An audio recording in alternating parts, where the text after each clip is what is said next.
నమో తెస్స భగవతో అర్హతో సమ్మా సంబుద్ధస్స. ఈరోజు మనం ధమ్మపదంలోని మలవగ్గలో భగవానుడు ఒక వృద్ధాప్యంలో ఉన్న వ్యక్తికి ఈ గాథల్ని చెప్పడం జరిగింది. ఇవి మొత్తం 5 గాథలు ఉంటాయి. ఆ 4 గాథలు ఉంటాయి. ఈ 4 గాథలు కూడా ఒకే వ్యక్తికి చెప్పడం జరిగింది.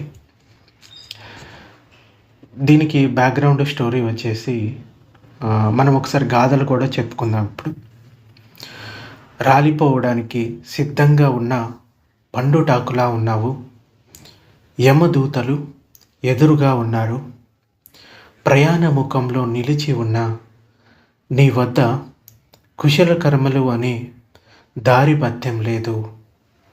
అందుకని నిన్ను నీవు ద్వీపంగా మార్చుకో, త్వరగా ప్రయత్నించు. పండితుడువు, మలరహితుడువు, దోషరహితుడువు అయితే దివ్యమైన అరియ భూమికల్లో ప్రవేశిస్తావు.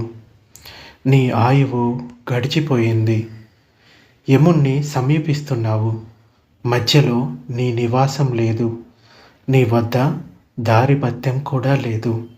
అందుకని నిన్ను నీవు ద్వీపంగా మార్చుకో, త్వరగా ప్రయత్నించు. పండితుడవు, మలరహితుడవు, దోషరహితుడవు అయితే మళ్ళీ జరణ మరణాలను పొందవు అని ఈ 4 గాథలు చెప్పడం జరిగింది. అయితే దీనికి బ్యాక్గ్రౌండ్ స్టోరీ వచ్చేసి ఒక జంతువులను చంపి దాని మాంసాన్ని అమ్మే వ్యక్తి ఇంకా అతని కొడుకు గురించి ఈ స్టోరీ ఉంటుంది. శ్రావస్తి నగరంలో చిన్నప్పటి నుంచి ఒక వ్యక్తి కసాయి అంటే జంతువులను చంపి వాటి మాంసాన్ని అమ్మే వృత్తి. భగవానుడు చెప్తాడు 5 రకాల వ్యాపారాలు ఎప్పుడూ చేయకూడదు అని. ఏంటవి? జంతువుల వ్యాపారం, మాంసపు వ్యాపారం, ఇంకా మద్యపానం, విషాన్ని తయారు చేసేది, ఇంకా ఆయుధాల వ్యాపారం. ఈ 5 రకాల వ్యాపారాలు మీరు చేస్తే అది అకుశల కర్మల కిందికి వస్తుంది. అకుశల కర్మలు చేయడం వల్ల మళ్ళీ నరకలోకాల్లో జన్మించడానికి అవకాశం ఉంటుంది. అందుకని ఈ 5 రకాల వ్యాపారాలు చేయకూడదు అని చెప్తాడు. వాళ్ళు చేయకూడదు, ఇంకొకరిని చేయడానికి ప్రోత్సహించకూడదు. అయితే చిన్నప్పటి నుంచి ఒక వ్యక్తి ఆ కషాయ వృత్తిలోని జీవిస్తూ వచ్చిన అంటే ఆ వృత్తిలోనే ఉంటూ ఉండేవాడు. ఆ మాంసాన్ని ప్రతిరోజు కూడా అతడు భోజనంలో తీసుకునేవాడు. అంటే రోజు ఆ గోవు యొక్క మాంసం భోజనంలో లేకపోతే అతడికి భోజనం రుచించేది కాదు. లేదా ఏదైనా మాంసమైనా కానీ అతనికి రోజు తప్పనిసరిగా మాంసాహారం ఉండాల్సిందే, లేకపోతే అతడికి ఆహారం తిన్నట్టుగా ఉండేది కాదు. ఒక రోజున అతడు ఇంటి వాడుక కోసం, అంటే ఇంట్లో వంట కోసం కొంత మాంసం విడిగా తీసిపెట్టి మామూలుగా అమ్మకం ముగించి భోజనం చేయడానికి ముందు రోజులాగానే నదికి స్నానానికి వెళ్ళాడు. అతడు నదికి వెళ్ళిన తర్వాత ఆ కషాయి వ్యక్తికి, అంటే ఆ మాంసపు కొట్టు వ్యాపారికి బాగా పరిచయం ఉన్న ఒక స్నేహితుడు వాళ్ళ ఇంటికి వచ్చి ఇంట్లో ఉన్న ఆ ఇల్లాలని, అంటే కషాయి వాడి భార్యని బామాలో అంటే వాళ్ళ ఇంటికి బంధువులు వచ్చారు, ఈరోజు కంపల్సరీ మాంసం కావాలి, బయట ఎక్కడ నాకు దొరకట్లేదు, కంపల్సరీ ఈరోజు నాకు కావాలి అని బతిమలాడుకొని ఇంకా ఎలాగోలాగా ఆ కషాయి వాడి ఇంట్లో ఉన్న వంట కోసం మిగిల్చిపోయిన మాంసాన్ని కొనుక్కొని పోయాడు. అందువల్ల నది తీరం నుండి ఇంటికి వచ్చిన ఆ కషాయి, అంటే ఆ మాంసపు వ్యాపారి భోజనం ముందు కూర్చోగానే అతడికి ప్రతిరోజు తప్పనిసరి ఆ మాంసం కూర చేసి పెట్టేది వాళ్ళ ఆవిడ. అయితే ఈరోజు కూర కనిపించలేదు. ఇంకా ఒళ్ళు మొత్తం, అంటే ఆ శరీరం మొత్తం కోపం వచ్చేసింది. ఇంకా ఊగిపోయాడు. కేవలం రైసు లేకపోతే ఏదో కూరలు చేసి పెడితే అతనికి నచ్చలేదు. నాకు కంపల్సరీ రోజు మాంసం ఉండేది. ఈరోజు నీకు ఇచ్చి వెళ్ళాను కదా! మరి ఏమైంది నాకు మాంసం పెట్టలేదు అని కోపంతో ఊగిపోయాడు. వెంటనే ఆ కోపంతోటి వెనకనే ఉన్న పశువుల పాకలోకి వెళ్ళి అక్కడ ఉన్న ఒక ఎద్దుని బలవంతంగా దాని నోటిని తెరిచి దాని నాలుకను పరపర కోసేసి తెచ్చాడు. దాన్ని బాగా నిప్పుల మీద కాల్చి వేపుడు కూరలాగా తయారు చేసి భోజనానికి కూర్చున్నాడు. సో దానికి ఎంత దుఃఖం కలిగి ఉంటుంది అలా చేస్తున్నప్పుడు ఆ ఎద్దుకి. అయితే ఆ మాంసాన్ని తింటూ తింటూ ఉండగా ఎట్లా ఉందో అని రుచి ఆస్వాదిద్దామని నోట్లో పెట్టుకొని, అంటే చాలా ఆకలిగా ఉన్నాడు కదా, కంగారుగా దాన్ని తినాలి అని దాన్ని నోట్లో పెట్టుకొని ఆ నాలుకను కొరకాలి అనుకున్నాడు. అయితే ఆ ఎద్దు నాలుకను కాక తన నాలుకనే గబాలున కొరికేశాడనమాట. ఇక చూడాలి అతని అవస్థ. వెలువెలలాడిపోయాడు. నోటి నిండా రక్తము, పెదవుల నుంచి రక్తము కారుతూనే ఉంది. ఎద్దు ఎంత దుఃఖాన్ని, ఎంత నరకయాతన పడిందో ఇప్పుడు ఒకే విధంగా అతడు కూడా అటువంటి నరకయాతన్ని పడసాగాడు. ఆ తర్వాత ఆ కసాయి కొంతకాలం తర్వాత భయంకరంగా బాధపడి చనిపోయాడు. మన కర్మ కొన్నిసార్లు వెంటనే ఫలితాలను ఇస్తుంది, కొన్నిసార్లు ఈ జన్మలోనే ఫలితాలను ఇస్తుంది కొంత సమయం తర్వాత, కొన్నిసార్లు ఇంకొక తరువాతి జన్మలోనే ఫలితాన్ని ఇస్తుంది, ఇంకొన్నిసార్లు కొన్ని జన్మల తర్వాత ఫలితాలను ఇస్తుంది. ఈ కసాయి వాడి కర్మ ఫలితం వెంటనే ఫలించింది. అయితే ఇంకా ఆ కసాయి వాడు చనిపోయాడు. చనిపోయిన తర్వాత అపాయ లోకాల్లో జన్మని పొందాడు. ఎందుకంటే తన వృత్తి అంతా కూడా ఈ మాంసపు వృత్తి.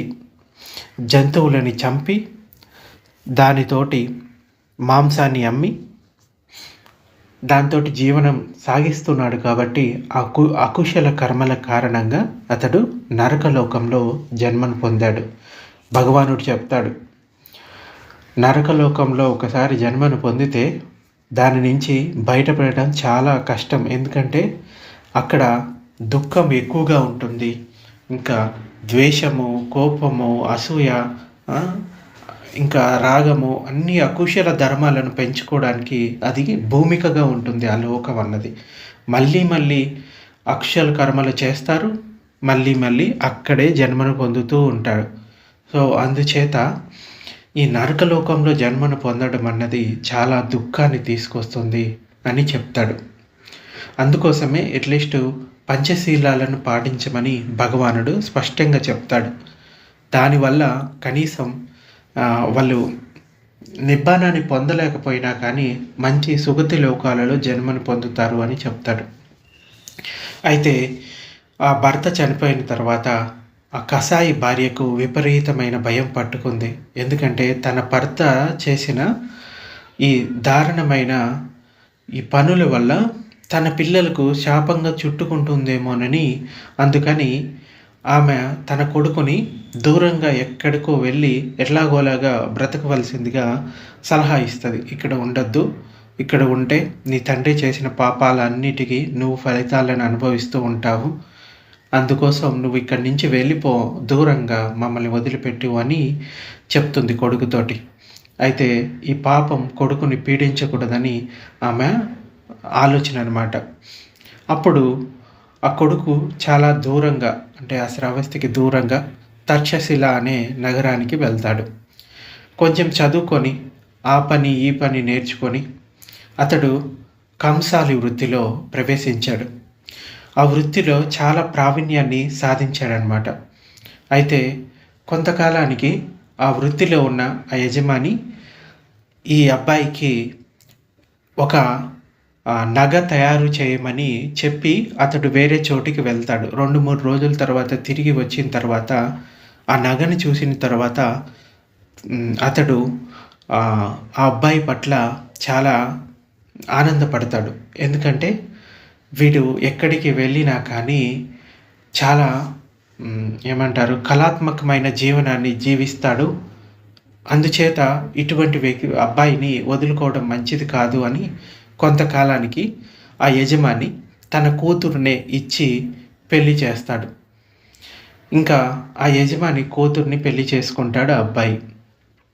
తర్వాత అతడికి పిల్లలు పుట్టారు. వాళ్ళు పెద్దవాళ్ళైన తర్వాత కుటుంబంతో సహా అతడు శ్రావస్తికి తిరిగి వచ్చాడు. అతడి మగపిల్లలు బుద్ధ భగవానుని పూజించేవాళ్ళనమాట. అంటే ధర్మాన్ని ఆచరిస్తూ భగవానుడు చెప్పిన సందేశాలను వింటూ ఉండేవాళ్ళు. ఎవరు? ఈ తండ్రి యొక్క పిల్లలు. ఎవరైతే శ్రావస్తికి వెళ్ళి అక్కడ ఈ కంసాల వృత్తి చేసి ఆ తర్వాత మళ్ళీ తిరిగి వచ్చాడో అతని యొక్క పిల్లలు. అయితే తమ తండ్రి ఎప్పుడూ కూడా జీవితంలో ఏ పుణ్యకార్యం చేయలేదని వాళ్ళు భావిస్తూ ఉండేవాళ్ళు. అంటే ఆ శ్రావస్తిలో ఉన్నా కానీ అతను ఎప్పుడూ కూడా ధర్మాన్ని ఆచరించింది లేదు. మామూలు జీవితాన్ని జీవిస్తూ ఉండేవాడు. అయితే ఆ పిల్లలు ఇలా అనుకుంటారు, మా తండ్రి ఈ మార్గంలోకి వస్తే చాలా సంతోషంగా ఉంటుంది, ఇది ఎంత మంచి మార్గమో అని ఆ పిల్లలు అనుకుంటారు. అతడికి నచ్చ చెప్పడానికి ప్రయత్నిస్తారు కానీ ఆ తండ్రికి వీటన్నిటి మీద అంత ఆసక్తి లేదు. అయితే ఆ పిల్లలు ఇలా అనుకుంటారు, ఒకరోజు మనం భగవానుని ఇంకా భిక్షు సంఘాన్ని మన ఇంటికి భిక్షకు ఆహ్వానిద్దాము. ఆ తర్వాత భగవానుడి చేత ఒక ధర్మ సందేశాన్ని ఇప్పిద్దాము. అప్పుడైనా మన తండ్రిలో ఏమైనా మార్పు రావచ్చు. లేదంటే ఆయన పేరు మీద చేసిన ఈ పుణ్యం ఆయనకి దక్కుతుంది, అంటే ఈ భోజన దానం యొక్క పుణ్యము అతనికి దక్కుతుంది అని భగవానుడి దగ్గరికి వెళ్ళి భిక్షు సంఘానితో సహా మా ఇంటికి భిక్షకు రావాల్సిందిగా అని ప్రార్థించారు. భగవానుడు కూడా మౌనంగా వాళ్ళ ఆహ్వానాన్ని స్వీకరిస్తాడు. అయితే భగవానుడు వచ్చిన తర్వాత ఆయన కోసం సిద్ధం చేసిన ఆసనంపై భగవానుడు కూర్చుంటాడు. అలాగే భిక్షు సంఘానికి ఏర్పాటు చేసిన ఆసనాలపై వాళ్ళంతా కూర్చున్న తర్వాత భోజనాలు వడ్డించిన తర్వాత భగవానుడు అతడికి, అంటే ఆ పిల్లలు ఇలా అంటారు, మేము ఇవాళ మా తండ్రికి పుణ్యం దక్కాలని ఈ భోజన దానం చేస్తున్నాము. అందువల్ల మా తండ్రికి ఈ సద్ధర్మాన్ని ఉపదేశించండి, ఆయన్ని ఈ ధర్మ మార్గంలో ముందుకు వెళ్ళడానికి ప్రోత్సహించండి, భగవాన్ ఏదైనా ధర్మోపదేశం చేయండి అని ఆ పిల్లలు భగవానుడిని ప్రార్థిస్తారు. అప్పుడు భగవానుడు ఆ ముసలాయన్ని, అంటే వృద్ధాప్యంలో ఉన్న వ్యక్తిని ఆయనకి ఇలా ఉపదేశాన్ని చెప్తాడు. మొదట భగవానుడు ఎప్పుడైనా బోధించేటప్పుడు మొదట దాన కథ, శీల కథ, అలాగే ఇంద్రియ విషయాల్లో ఉన్న దుఃఖాల గురించి, ఆ తర్వాత మైత్రి భావన గురించి, ఆ తర్వాత 4 ఆర్య సత్యాల గురించి చెప్తాడు. ఇలా ఒక్కొక్కటిగా చెప్పుకుంటూ వాళ్ళలో ధర్మ ప్రేరణను మేల్కొల్పుతూ ఉంటాడు. అయితే ఈ ముసలాయనికి అవన్నీ కొంచెం కొంచెంగా చెప్పుకుంటూ వచ్చిన తర్వాత ఇలా ఉపదేశిస్తాడు, నీవు ముసలివాడవైపోయావు, అంటే వృద్ధాప్యంలో ఉన్నావు, పండిన ఆకులాగా అయింది నీ దేహం. నీ భవిష్యత్తు జన్మ కోసం తగిన ప్రయత్నంలో ఉండాలి. నీవిప్పుడు సద్బుద్ధి కలిగి ధార్మికత వైపు దృష్టి నిలిపి సాధన చేయడం అవలంబించు అని భగవానుడు ఈ 4 గాథలను చెప్పడం జరిగింది. ఏంటి ఆ 4 గాథలు? మొదట చెప్పుకున్నాం కదా, ఏంటది? రాలిపోవడానికి సిద్ధంగా ఉన్న పండుటాకులా ఉన్నావు, యమదూతలు ఎదురుగా ఉన్నారు, ప్రయాణ ముఖంలో నిలిచి ఉన్న నీ వద్ద కుశల కర్మలు అనే దారి భత్యం లేదు. అంటే వృద్ధాప్యం లేని వ్యక్తి ఎవరైనా ఉన్నారా? ఎవరూ లేరు. పుట్టిన ప్రతి ప్రాణి కూడా ముసలితనాన్ని చవి చూడాల్సిందే. అయితే పుట్టినప్పటి నుంచి కూడా ఎటువంటి కుశల కర్మలు ఆచరించని వ్యక్తి మళ్ళీ నరకలోకాల్లోకే జన్మను పొందుతాడు. అంటే కుశల కర్మలు అనే దారిబత్తాన్ని సంపాదించుకోవాలి. అయితే పుట్టినప్పటి నుంచి కూడా శీలాన్ని ఆచరిస్తూ దానాది పుణ్యకర్మలు చేస్తే ఆ కుశల కర్మల దారిబత్తాన్ని సంపాదించుకున్నవాడు అవుతాడు. అయితే భగవానుడు చెప్తాడు, జీవితంలో మొదటి భాగంలోనో లేకపోతే రెండవ భాగంలోనో మూడవ భాగంలోనో నాలుగో భాగంలోనో అసలు ఎప్పుడో ఒకప్పుడు మీరు కుశల కర్మలు చేయడానికి ప్రయత్నం చేయాలి అంటాడు. అంటే మొదటి భాగం అంటే ఉదాహరణకి ఒక వ్యక్తికి 80 సంవత్సరాల ఆయుష్ ఉందనుకో, దాన్ని 4 భాగాలుగా చేసుకోండి.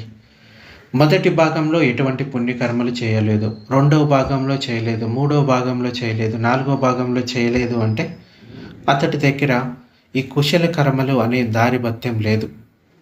అంటే ఈ పుణ్యకర్మల సంపద అన్నది లేదు. కానీ కనీసం మొదటి భాగంలో చేయలేదు, రెండో భాగంలో మొదలుపెట్టాడు, లేదంటే రెండో భాగంలో కూడా చేయలేదు, మూడో భాగంలో వదిలిపెట్టాడు, మూడో భాగంలో కూడా లేదు, చరమ దిశలో అయిన ప్రయత్నాన్ని మొదలుపెట్టాడు అంటే కనీసం కొంత పుణ్యాన్నైనా సంపాదించుకుంటాడు. అందుకని నిన్ను నీవు ద్వీపంగా మార్చుకో, త్వరగా ప్రయత్నించు, పండితుడవు, మలరహితుడవు, దోషరహితుడవు అయితే దివ్యమైన అరియ భూమికల్లో ప్రవేశిస్తావు, అంటే సుగతుల్లో జన్మని పొందుతావు అని చెప్తున్నాడు. ఇప్పుడు ఎవరైనా పాపకర్మలు చేసి మా పాపకర్మలన్నిటినీ పోగొట్టే ఈశ్వరుడు ఒకడు ఉన్నాడు, ఆయన్ని శరణు వెడితే మా పాపకర్మలు అన్నీ పోతాయి అని కొంతమంది నమ్ముతూ ఉంటారు. కానీ అటువంటిదేమీ జరగదు. పాపకర్మలు చేసిన తర్వాత ఆ పాపకర్మ యొక్క ఫలితాన్ని పొందవలసే ఉంటుంది. అది ఎవరైనా కానీ పాపకర్మ యొక్క పరిహారం ఏంటంటే ఆ పాపకర్మ చేయకుండా ఉండటమే. అందుచేత ఇప్పటి వరకు ఎటువంటి పాపకర్మ చేసినా కనీసం ఇప్పటి నుంచి అది మళ్ళీ చేయకుండా ప్రయత్నించాలి.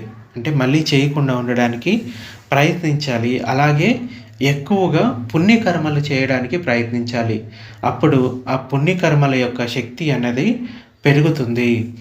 నీ ఆయువు గడిచిపోయింది, యముణ్ణి సమీపిస్తున్నావు, అంటే మృత్యువుకి దగ్గరగా ఉన్నావు, మధ్యలో నీ నివాసం లేదు, నీ వద్ద దారిపత్యం కూడా లేదు. దారిపత్యం అంటే ఇదే పుణ్య సంపదే. మనం జీవితం మొత్తం దేనికోసమైతే ప్రాకులాడతామో అది మనతోటి రాదు. మనతోటి వచ్చేది ఏంటంటే మనం చేసిన కుశల అకుశల కర్మలే. అంటే వాటి ఫలితమే మనతోటి వస్తుంది. మనం సంపాదించిన ధన సంపద మనతోటి రాదు. మనం ఎంతో ఇష్టాన్ని కోరికలను పెంచుకున్న భార్య పిల్లలు తల్లిదండ్రులు వీళ్ళు మనతోటి రారు. నువ్వు సంపాదించిన సంపద ఇంకా నగలు వస్తువులు ఏవి నీతోటి రావు. కేవలం నువ్వు చేసిన పుణ్యం మాత్రమే నీతోటి వస్తుంది. అందుకని నిన్ను నీవు ద్వీపంగా మార్చుకో, అంటే ఒక ఐలాండ్ లాగా మార్చుకో. త్వరగా ప్రయత్నించు. పండితుడవు, మలరహితుడవు, దోషరహితుడవు అయితే మళ్ళీ జనన మరణాలను పొందవు. కనీసం మార్గఫలాల్లో మొదటి మార్గఫలాలనైనా పొందితే కనీసంలో కనీసం 7 జన్మల్లో అతడు నిబ్బానాన్ని పొందుతాడు. లేదు అట్లీస్ట్ పుణ్యకార్యాలు చేస్తూ జీవితాన్ని గడిపిన సుగతుల్లో జన్మని పొందుతాడు. అలాగే భగవానుడు ఈ వ్యక్తికి, ఎవరైతే వృద్ధాప్యంలో ఉన్న వ్యక్తికి, అతడికి ఈ మరణానుసతి భావన గురించి కూడా చెప్తాడనమాట. అంటే మరణం గురించిన ఎరుక, అలాగే మరణం గురించిన భయాన్ని కూడా వదిలిపెట్టాలి. ఏంటంటే ఎంతో ఉన్నత స్థితులు పొందిన వారందరూ మరణించినట్లే నేను కూడా మరణిస్తాను, నాకు మరణం ఖచ్చితంగా సంభవిస్తుంది. జన్మతో పాటు మరణం వెంట వస్తూనే ఉంటుంది. తలారి వలె మారుడు ఎల్లవేళల అవకాశం కోసం కాచుకొని ఉంటాడు. సూర్యుడు తూర్పు నుండి పడమటకు ప్రయాణం చేయు విధంగా పుట్టుక నుండి మరణం వైపుకు జీవితం ఎల్లప్పుడూ పరుగులెత్తుతూ ఉంటుంది. ఒక్క క్షణం కూడా ఆగదు. ఈ జీవితం మెరుపు వలె ముగిసిపోతుంది, బుడగ వలె క్షణంలో ఆరిపోతుంది, మంచు బిందువు వలె జారిపోతుంది, నీటి మీద రాసిన రాత వలె తక్షణమే చెరిగిపోతుంది. తప్పించుకోవడానికి వీలు లేని విధంగా నిన్ను చంపడానికి తరుముతూ వచ్చిన శత్రువు వలె మృత్యువు వస్తూ ఉంటుంది. మారుడు త్వరితంగానే బుద్ధుణ్ణి అంతమొందించాడు. అంటే సంబుద్ధుడికి కూడా మరణం నుంచి తప్పించుకోవడానికి లేదు. మరణం అన్నది బుద్ధులైన, అర్హంతులైన, ప్రత్యేక బుద్ధులైన ఎంతటి వారికైనా, చక్రవర్తులకైనా కానీ మరణం తప్పదు. ఎందరో ప్రత్యేక బుద్ధుల్ని ఈ మృత్యువు సంహరించింది. అంతటి శక్తిమంతులు, అంతటి పుణ్యాత్ములు, అంతటి జ్ఞానులు మరణించగా లేనిది నా గురించి చెప్పేది ఏముంది? నాకు మరణం తప్పదు. ఇంకా రెప్పపాటులో నామరూపాలు అంటే ఈ శరీరం, మనసు అనేక సార్లు పుట్టి గిడుతూ ఉంటాయి. క్షణం ఇలా నాకు మరణం సంభవిస్తూనే ఉంది. బయట ప్రమాదం వల్లనో లేక జీవించడానికి అవసరమైన అంటే అవసరాలు లేకనో నేను గిడుతూనే ఉన్నాను. ఈ మరణానుసతి ధ్యానం అనేది ఎంతో గాఢమైంది, లోతైంది. సో దీన్ని ఈ విధంగా మనం ప్రత్యవేక్షణ చేసుకుంటూ పోతే కనుక ఈ మరణానుసతి భావన అన్నది ఇంకా మనకి ఉపయోగపడుతుంది. అలాగే భగవానుడు ఒక సుత్తాలో ఇలా చెప్తాడు, 3 రకాల దేవదూతల గురించి చెప్తాడు. అంటే జీవితం ఎంత దుఃఖం అన్నది ఈ 5 రకాల దేవదూతల గురించి కూడా చెప్తాడు. కాకపోతే 3 మనకి ప్రత్యక్షంగా కనబడుతూనే ఉంటాయి. ఏంటి? వృద్ధాప్యము అంటే ముసలితనం, అలాగే వ్యాధిగ్రస్తుడు, అలాగే మరణం. ఈ 3 మనం ప్రత్యక్షంగా చూస్తూనే ఉంటాము. అంటే ఈ 3 రకాల దేవదూతలు మనకి ప్రేరణిస్తూ ఉంటాడు. వృద్ధాప్యం అన్నది ఎవరు తప్పించుకోలేరు, అలాగే అనారోగ్యం అన్నది ఎవరు తప్పించుకోలేరు. చనిపోవడం అన్నది కూడా అంటే చావు నుంచి కూడా ఎవరు తప్పించుకోలేరు. అలాగే వృద్ధాప్యంలో వికలాంగుడైన వ్యక్తిని మీరు చూసినప్పుడు మీరు ఏదో ఒకరోజు అలాంటి స్థితికి లోనవుతారు అనే వాస్తవాన్ని ఆలోచించండి. మీరు జబ్బు పడిన వ్యక్తిని చూసినప్పుడు, అలాగే మీరు అంత్యక్రియలకు హాజరైనప్పుడు, మీరు మృత్యుదేహాన్ని అంటే ఆ చనిపోయిన వ్యక్తి యొక్క దేహాన్ని చూసినప్పుడు, మరణం గురించి విన్నప్పుడు మీరు కూడా ఏదో ఒకరోజు చనిపోతారనే వాస్తవాన్ని ఆలోచించండి. అలా చేయడం ద్వారా మీరు తప్పనిసరిగా పెద్దవారిని గౌరవించడం, ఇంకా పేదలకు, పీడితులకు సహాయం చేయడం మరియు ధర్మబద్ధమైన జీవితాన్ని గడపడం ప్రారంభిస్తారు.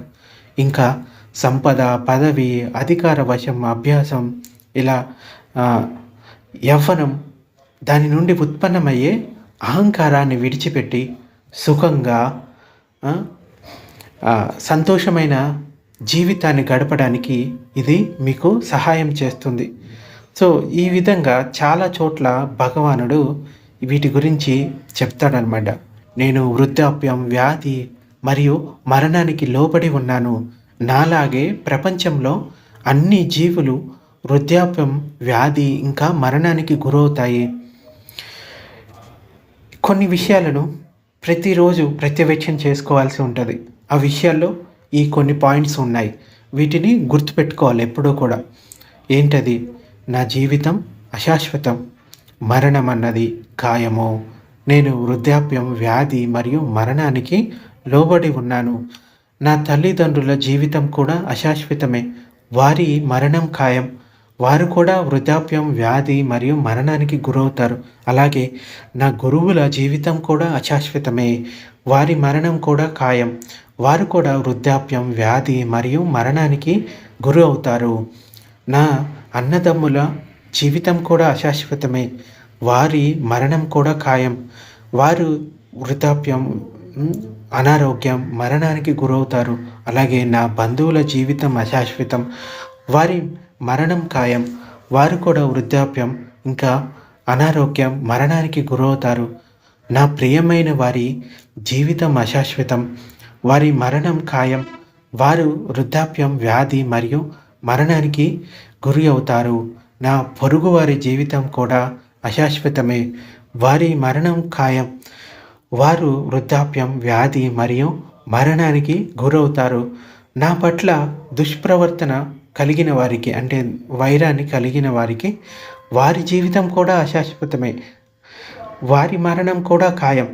వారు వృద్ధాప్యం, వ్యాధి మరియు మరణానికి గురవుతారు. అంటే ఎంత శక్తివంతులని అహంకారాన్ని పెంచుకొని విర్రవీగుతారో వాళ్ళు కూడా వీటికి గురవ్వాల్సిందే. సో ఈ ప్రపంచంలో అన్ని జీవుల జీవితం అన్నది అశాశ్వతము, వారి మరణం అన్నది ఖాయము, అంటే మరణం అన్నదే సత్యము.